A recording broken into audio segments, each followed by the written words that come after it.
सामान्याच्या अन्यायावर नेहमी लक्ष, देवळा न्यूजवर पहा फक्त.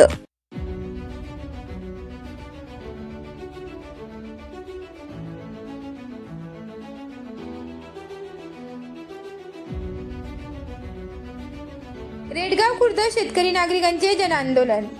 चांदवड तालुक्यातील रेडगाव खुर्द येथील नदीलगत राहणारे नागरिकांचा रस्ता नदीच्या पुराच्या पाण्याखाली गेल्याने पर्यायी रस्ता नसल्याने येथील नागरिकांनी तब्बल 5 तास पाण्यात उतरून जनआंदोलन केले. रेडगाव खुर्द येथील नदीलगत सुमारे 10 ते 15 कुटुंब राहतात. येथील नागरिकांनी पर्यायी रस्ता म्हणून नदी पात्रातून दगड टाकून रस्ता तयार केला होता, परंतु येथील नागरिकांना सदर रस्ता गट क्रमांक 495 जवळ नदी पात्रालगत पश्चिम दिशेने सरळ करून मिळावा असा दावा तहसीलदार यांच्याकडे दाखल केला होता. परंतु तहसीलदार साहेब यांनी हा दावा निकाली काढता तात्पुरत्या स्वरूपात असलेल्या रस्त्याचा वापर करावा असा निकाल दिला.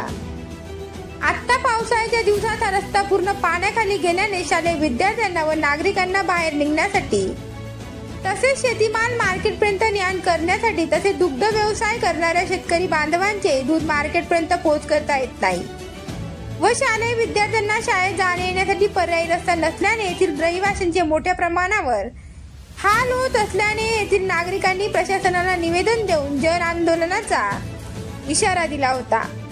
त्या अनुषंगानेच मंगळवार दिनांक 30/9/2025 रोजी सकाळी 10:30 वाजता येथील महिला व विद्यार्थी, पुरुष तसेच वयस्कर आजोबा आजी आदींनी नदी पात्रातील पाण्यात उतरून जन आंदोलनाला सुरुवात केली.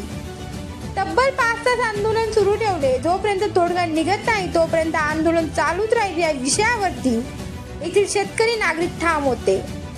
परंतु चांदवड पोलीस निरीक्षक श्री कैलास वाघ यांनी मध्यस्थ करून आंदोलकांची समजूत काढली.